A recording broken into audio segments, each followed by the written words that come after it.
বিসমিল্লাহ বলে আপনার বিরুদ্ধে আন্দোলন শুরু হবে, যা হবে রাজপথে হবে, মোকাবেলা হবে।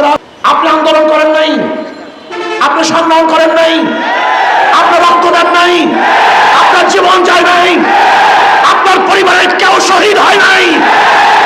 আমাদের সংগ্রাম এখনো শেষ হয় নাই, এখনো বৈষম্য দূর করতে পারি নাই।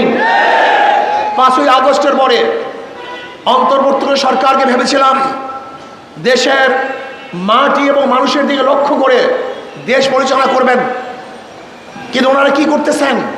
কোথার থেকে সেই ফারুকি নামীয় কোথার থেকে এদেরকে নিয়ে আসছে, উপদেষ্টা করেছেন।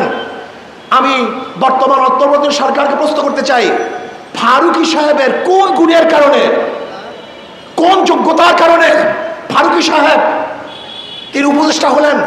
এই জাতি জানতে চায়।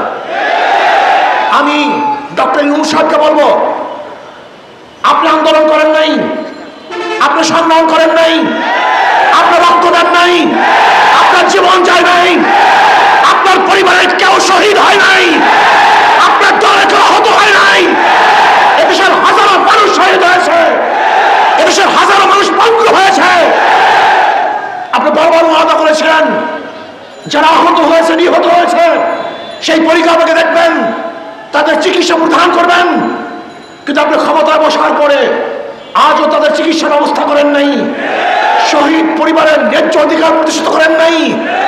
আপনি কোথা থেকে ক্ষমতার মসনদে বসে ফারুকি সহ যেই সমস্ত বিতর্কিত উপদেষ্টা আছে, যদি অবিলম্বে তাদেরকে পদত্যাগ করতে বাধ্য না করেন, তাহলে আপনার বিরুদ্ধে কর্মসূচি ভাবতে হবে।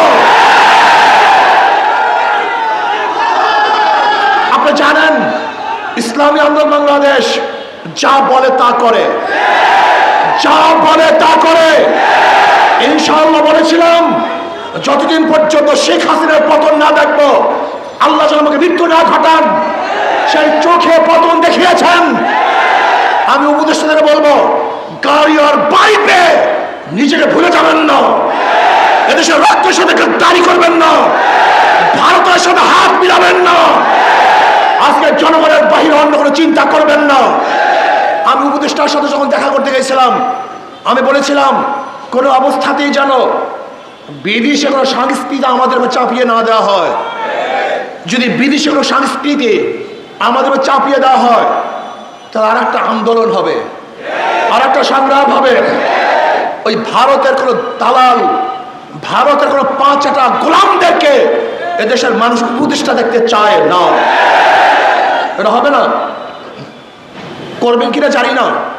যদি না করেন তাহলে বিসমিল্লাহ বলে আপনার বিরুদ্ধে আন্দোলন শুরু হবে, যা হবে রাজপথে হবে, মোকাবেলা হবে, রাজপথে হবে।